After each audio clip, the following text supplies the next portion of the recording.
শরীর কেমন ভারী ভারী, বয়স আমার কুড়ি, বাউনা দেনে সক্কা মারলে। সাজিদ প্রাইভেটে বেতন দিছো? হ্যাঁ স্যার, এক মাসে অগ্রিম দিছে। সাকিন তুমি বেতন দিছো? না স্যার, আমারটা বাকি। ঠিক আছে, কোনো সমস্যা নেই।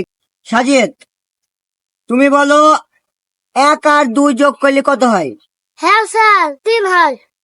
সাকিন তুমি বলো 100 থেকে 95 পয়সা মাইনাস করলি, তার সাথে স্যার যোগ করলি কত হয়? সাজিদ তুমি বলো বাংলাদেশের জাতীয় ফলের নাম কি? স্যার কাঁঠাল কাঁঠাল। সাকিন তুমি বলো বেড়া উগান্ডার জাতীয় ফলের নাম কি? সাজিদ এবার তুমি বলো আমাদের দেশের প্রধানমন্ত্রীর নাম কি? Sir Indus Indus.